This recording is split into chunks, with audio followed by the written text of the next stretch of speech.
My sister pushed a breadbasket toward my son and said, "We didn't order for him." Her voice was calm, like humiliation was just part of the menu. My dad chuckled. "You should have packed him something." Their kids were eating $100 steaks while mine stared at cold bread. I smiled, said one word, noted, and every head at that table turned. They thought that was the end of it. It wasn't. Because what happened after that dinner didn't just change our family, it exposed what we'd all been pretending not to see. Before I tell you how it all unfolded, tell me, where are you listening from? So I know I'm not the only one who's had to draw a line with family. When people ask what my family is like, I usually say we're complicated. It's easier than explaining the hierarchy I grew up under, where my parents treated my sister Tessa like glass and me like concrete. I was the stable one, the problem solver, the one they didn't have to worry about. Tessa was the fragile one, the constant work in progress everyone needed to protect. When we were kids, I'd hear my mom say, "Aubrey's strong, she doesn't need much love." I laughed it off back then, thinking strength was something to be proud of. But strength has a price. It means when you finally break, no one believes you can. I'm 35 now, a single mom with a 9-year-old son named Ethan.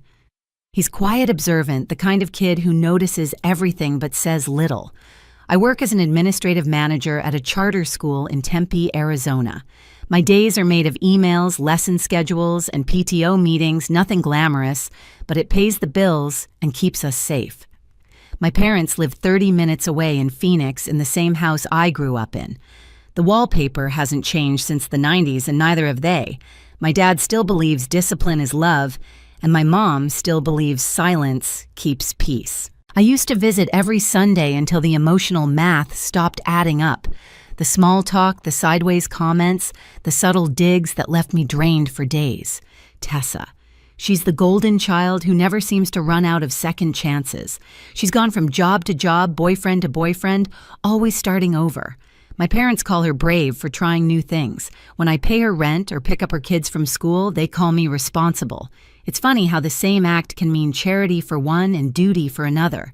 So when my parents invited me to their 45th anniversary dinner, I wanted to believe it was a truce. My mom's text said, "Just family, nothing fancy." I offered to book the restaurant, a nice steakhouse in Scottsdale with soft lighting and private rooms. I even found a company to restore their wedding photo from 1978, framed it beautifully. I thought maybe for one night we could all sit at the same table and remember we were on the same side. I didn't realize I was walking straight into a script I'd been cast in since childhood, the one where love had conditions and respect had limits. The night of the dinner, Ethan and I arrived 5 minutes early. He was wearing the little navy blazer I'd ironed that morning, his hair combed just the way he liked it, neat, but not babyish. He gripped my hand as we walked through the heavy glass doors of the steakhouse. I remember the smell of seared meat, the low jazz music, the clink of silverware. It was warm, expensive, almost too polished to feel real. Tessa and her family were already there. Her husband, Doug, had a drink in hand. Their boys were sprawled across the booth, loud and glowing from their tablet screens. Tessa turned, smiled just enough to be polite, and said, "Oh, hey, you made it." She didn't stand up. My mom offered a distracted hug. My dad didn't move at all. No one looked at the gift bag I was holding, the restored wedding photo I'd spent weeks arranging. It sat beside me like an afterthought. I helped Ethan unfold his napkin, pointed at the menu, and whispered, "You can get anything you want." He smiled at the chicken tenders. Simple, safe, something a kid could love. I was just about to wave down the waiter when Tessa leaned over, sliding the breadbasket toward Ethan. "We didn't order for your son," she said. "Mom thought he's a picky eater anyway." For a second, I thought I'd misheard her. Then my dad added, casual as ever, "You should have packed him something." It wasn't just what they said, it was how easy it sounded. The tone of people so used to dismissing you that they don't even notice anymore. I looked at my mother. She stared into her glass of water like there was something important floating inside. No one else spoke. Ethan's shoulders slumped. He didn't cry. He just stared at the bread like it might disappear if he touched it. Something in me cracked, but not loud. It was quiet, steady, controlled. I realized sitting there that this table had always been the same Tessa, getting seconds me cleaning the crumbs. I smiled. Just one word left my mouth. Noted. The sound of it seemed to echo longer than it should have. Tessa looked confused. My dad went back to his steak, but Ethan glanced at me, really looked, and in his small, shy eyes, I saw it. He understood that his mother wasn't going to take it anymore. I didn't say another word. I just waited. Waited for the moment to make good on that promise. The waiter came back a few minutes later, his notepad ready, smile polite. "Are we all set to order?" he asked. The air at that table felt heavier than the lighting. I could hear Ethan's quiet breathing beside me. My dad was still cutting his steak, pretending nothing had happened. My mom was scrolling through her phone, and Tessa was whispering something to Doug, probably about me. I stood up. The chair scraped against the floor loud enough that every conversation in the private room stopped. Actually, I said calm and steady, cancel any orders that haven't gone to the kitchen yet, and put everything that's already on the way on my father's tab. It's his anniversary after all. You could hear a pin drop. The waiter froze. Tessa's jaw fell open. My dad finally looked up, fork in midair. "And for my son," I continued, "he'll have the ribeye. Medium rare, with truffle fries and a Coke. Make it quick, please." The waiter nodded, eyes wide, and disappeared. Ethan looked at me like he wasn't sure if he should smile. I reached over and broke a breadstick in half, handed it to him. "Eat, honey," I whispered. "We're fine." Doug cleared his throat. "Was that really necessary?" I turned my eyes to him, calm as glass. Yes, it was. No one else spoke. The only sound was the soft clink of silverware from another table through the thin wall. Uncle Frank, my mother's brother, let out one low chuckle from across the room. I hadn't even noticed he and Aunt Laura had joined the dinner late, sitting at the end. Laura's eyes met mine, proud and knowing. She nodded once, like she'd been waiting years to see me do that. Dinner dragged on stiff and silent. Tessa's boys complained their food was taking too long. My dad didn't say another word. My mom tried to smile through the tension, her voice brittle whenever she spoke. When the check arrived, the waiter handed it straight to my father. My dad's face went red, but he didn't argue. As we stood to leave, I reached into the gift bag and pulled out the framed wedding photo I'd restored. It was beautiful sepia tones. Edges smoothed the two of them, smiling like the world was just beginning.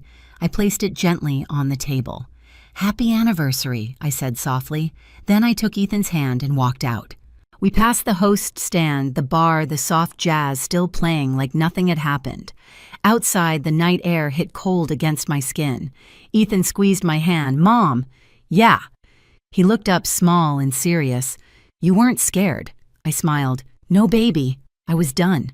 By the time I tucked Ethan into bed that night, my phone was already lighting up calls from Mom, missed FaceTimes from Tessa, one long voicemail from Dad. I didn't listen to any of them. I knew exactly what they'd say. "You embarrassed us. You made a scene. You ruined our dinner." For once, I didn't care. I poured a glass of water, sat on the couch, and let the quiet sink in. The house felt still safe. No one talking over me. No one telling me what I should have done differently. Then my phone buzzed again, a message from Tessa. "You owe Dad for the dinner. $1,200. Pay your share." I stared at it for a long minute, then typed back one word, noted. I didn't hit send. I didn't need to. The next morning, there was a knock on my door. I opened it to see my parents and Tessa standing on the porch.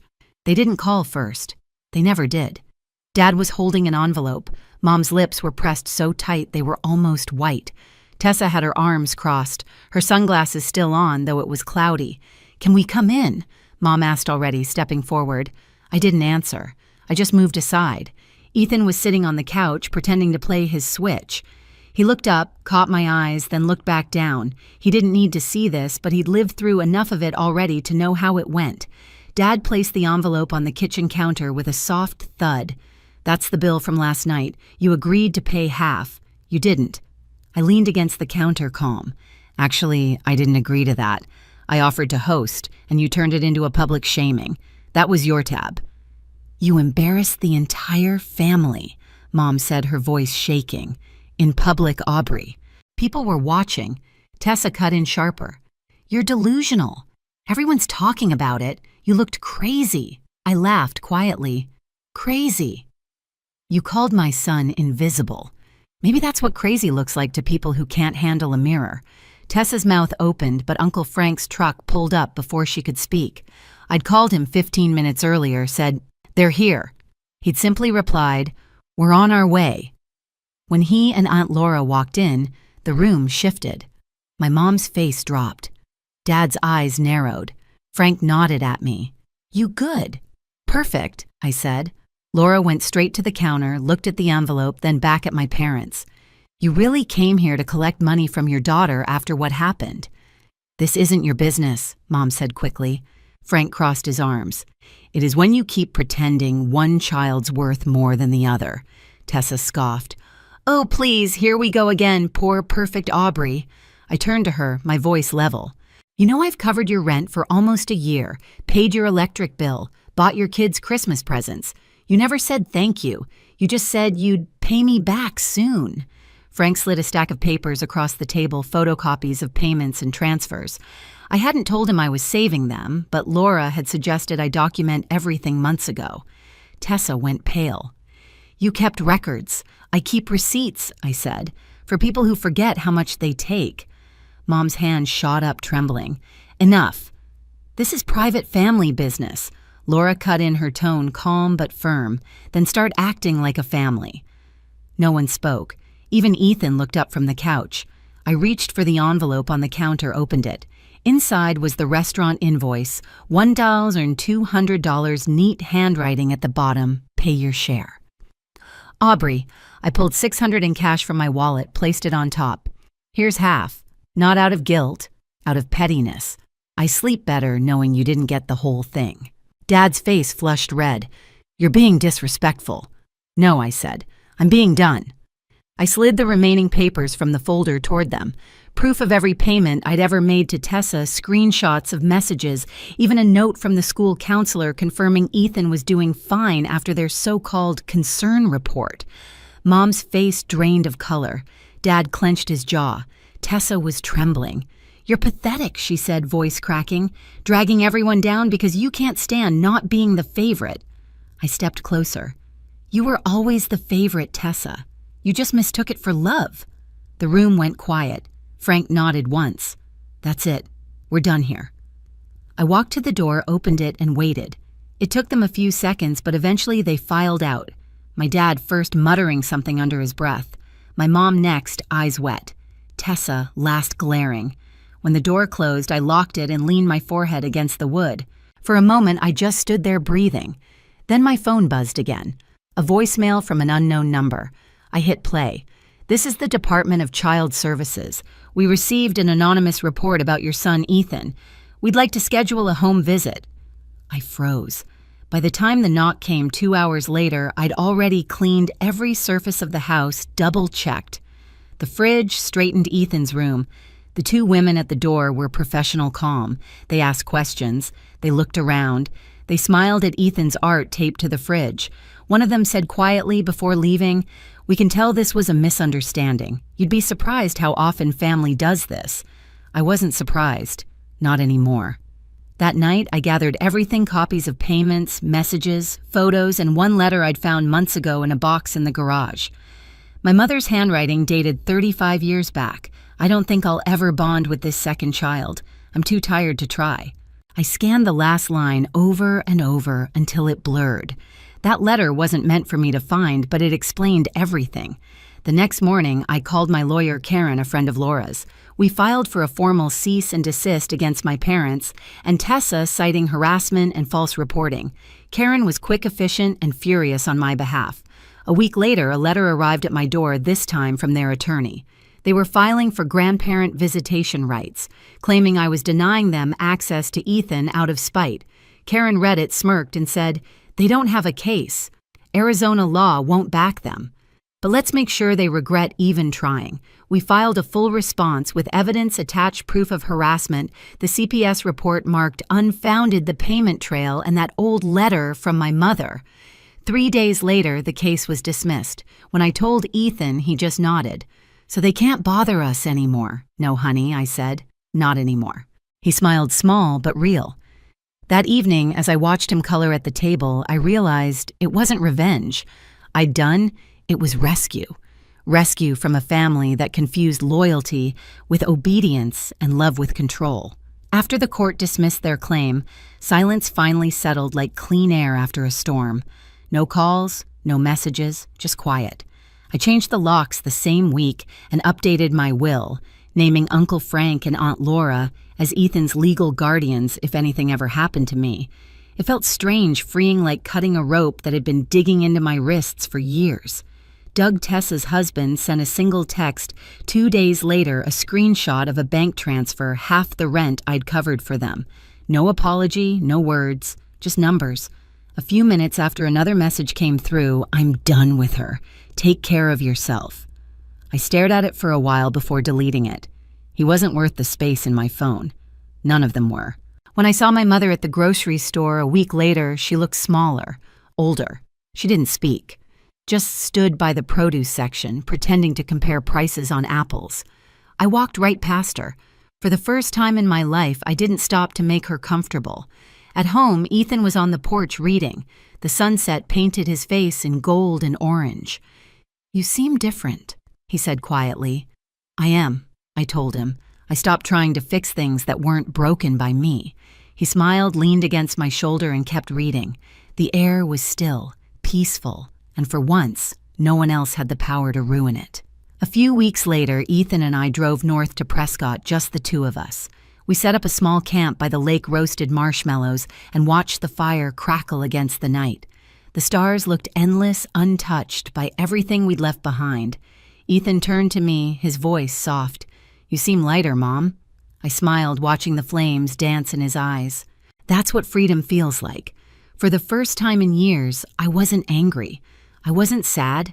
I was just free. If you've ever had to draw a line with family to protect your peace, tell me in the comments, where are you listening from tonight? Because I know we're not alone.